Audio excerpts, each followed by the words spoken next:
Time for another coffee with Kilroy. Or what I like to call, you can say it along with me, beverage in a book. My beverage, good old coffee. I don't know how good it is, but I like it. You, well, I hope you're drinking something you like. The book? Well, I'm going to continue in my series of covering the Time Quest books. I started off with the Rosenheim Project, which is, this is a quasi-historical, or actually in this case, kind of alt history book where you are, a secret agent in wartime Europe or pre-wartime Europe, and it's a plot to assassinate Hitler.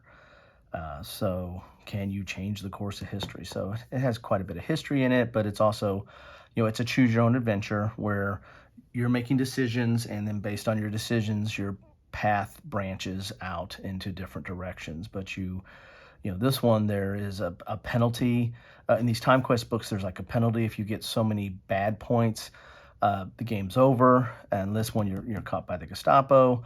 And the goal is to get to, the right conclusion at the end of the book. And this one follows in the same way. This other one had Daniel Masters and Rob Taylor. This one is just Rob Taylor as the author.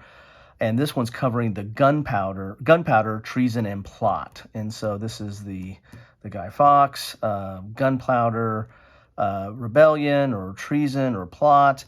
This was covered in a TV series with Kit Harrington of Game of Thrones fame, and it was an okay series. It was a little slow, but it was an interesting series. But it covered the history of the Gunpowder Plot, which was a plot to blow up Parliament, and based on in kind of response to some religious persecution that was going on, and other things that were going on in England at the time. So this is going to be not really a war game book, but more of a quasi-historical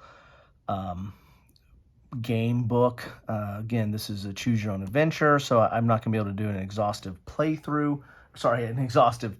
through of it. I might do a playthrough at some point, but there will be spoilers. So I can't really do an exhaustive page through because, it'll be a bunch of spoilers. So let me have a sip. You can have a sip or do whatever you want. It's your time. And again, thank you. Thank you for spending some time with me. Let's take a look at the back of the book here. Can you change the course of history? Remember, the 5th of November, the Gunpowder Treason and Plot. If I knew no reason why the Gunpowder Treason should ever be forgot. And this was redone, or at least not redone, but there was a play on this from the V for Vendetta. I think it was a graphic novel, and then they did a movie. I actually liked the movie. It had Natalie Portman in it, and golly, I can't remember the guy's name, but it was the guy, Eldron from Lord of the Rings, and the guy from The Matrix. God, I can't remember his name. Anyway, but he was the spoiler. He was V in that. So I like it. I thought the movie was done very well. I actually watched it on a flight to Amsterdam one time. It was the first time I watched it. Each year, bonfire and firework parties mark the failure of the infamous Gunpowder Plot to kill King James by blowing up the House of Parliament in November 1605. But what if the plot hadn't failed? For the first time ever, Gunpowder Treason Plot gives you the truly unique opportunity to step in the shoes of one of the real-life gunpowder plotters. In the face of government persecution and constant danger, can you make the right decisions to pull off the greatest near miss in British history? All the key details are based on real people and true events to give you the most immersive experience of the life and the time. But you must decide which way to go, who to trust, and which risks to take. So, illustrated by Joy Pickin there. Anyway, so let's go. Time Quest books. I've got a third one. I don't know if there's any more in this series. I've got two now. And actually, I've covered, this will be my second one I've covered, and there's a third one that I will get to at some point. So I've got to leave a teaser there. Gunpowder, Treason Plot. And, well, there's my surprise is spoiled. So I've done the Rosenheim Project, and now we'll get to the Emperor's Revenge, which is done right at the, I think right at the end of the Battle of Waterloo. So should be interesting to see what that book is about as well. Here's a little introduction to the book. Here's how to read the book. You need to get to 300, the last chapter. So it is a choose your own adventure. You're going to make decisions, and it'll tell you to flip to that page, and you're going to read some narrative, and it'll have some more decisions, and you'll flip and make, so it's read, make decision, flip, and then branch out on your decision tree. There are risk points, as I said before, like in the Rosenheim project, you could get caught by the Gestapo. This one, if you get to 100, if you reach 5 risk points, turn it once to 100, page 100. If you get, so I don't think it's you get 100 risk points or so. I can't remember what the risk points were in Rosenheim, but in here you get 5 risk points and you have to turn to 100, and that's probably the end of the game. You've probably been caught by King James. Here's fighting opponents. Here's your character. And there's that famous phase. If you've ever read V for Vendetta or seen the movie, that phrase is done a lot. Plus, probably seen the white Guy Fawkes mass that I think is celebrated or remembered in Britain. Here's your introduction. And again, there's going to be quite a bit of history in here. Again, I'll have to go through this and match it up with my understanding of this. Most of my understanding, again, came from the watching that miniseries. I can't remember if it was on Showtime or HBO, but watching that miniseries with Kit Harrington. But reading up on that, I realized that like any TV series, they didn't catch everything 100%. So my understanding is since it's based on a bastardization of the history already, might not be very good. So I'd love to hear your comments if you've know something about the history of this and you've played this book.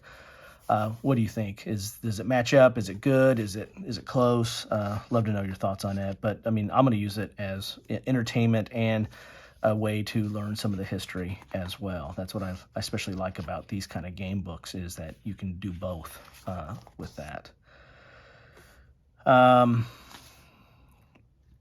There's some illustrations in this. This is kind of nice. So you get some history, you're getting some little inset history and some illustration.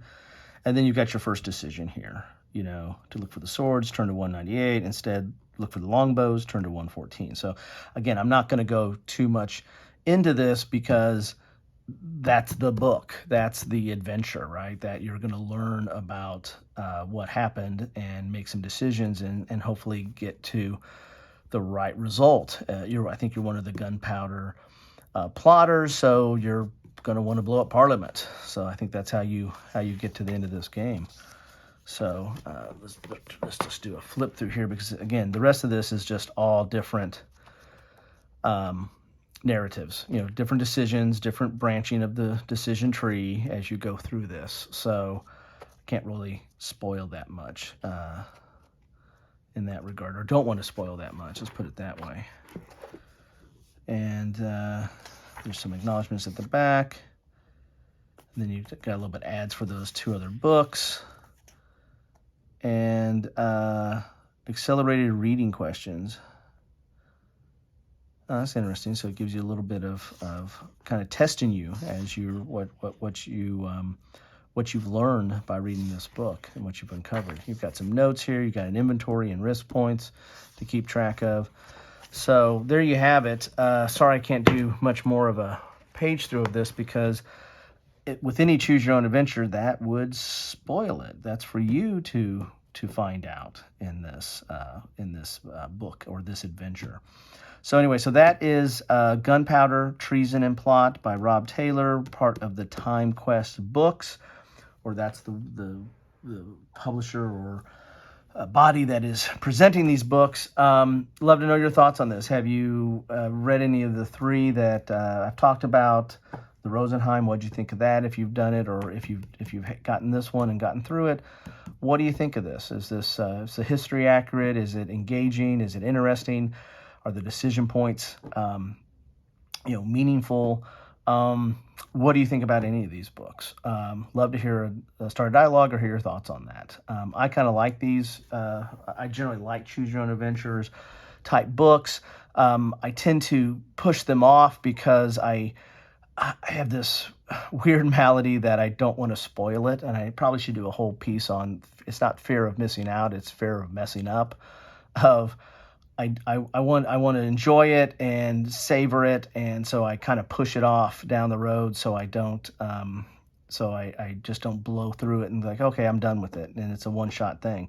This one, since it has that risk point aspect where you can fail and not get through it, means that this one you can probably reread several times or play it.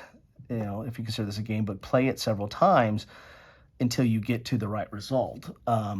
And once you get to that right result, though, then maybe it is kind of solved. That's one of the problems with Choose Your Own Adventure, is that they usually just have a one end or limited number of endings, and once you get to it, then you've experienced it. So you have to either put it away and try to forget it down the road. But the other thing about these that I like, though, is the historical nature of it, and that you can learn from it. So the more you read it, you're experiencing it, but you're also learning some history. So it's not just like a fantasy choose your own adventure where you get to the end and you're kind of done with it. You put it away or give it to somebody or sell it. This one, there's some history there. So there's some rereadability and replayability, not in the way, not only in like the risk points, but also in the history that is put in there. So anyway, I've covered some other choose your own adventures which aren't really a branching. It's more of maybe use dice to go into. I was thinking like the Mitchell books.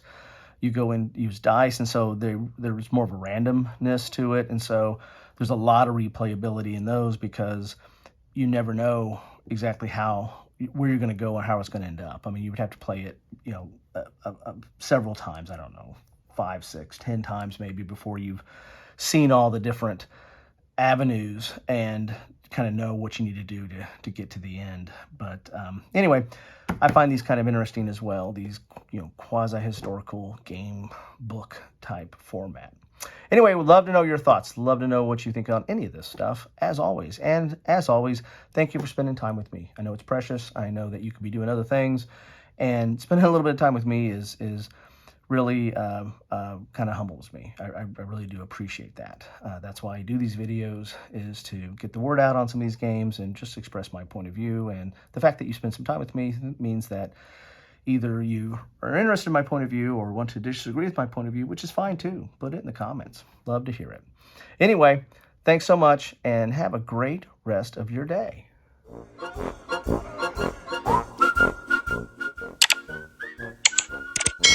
Thanks for watching.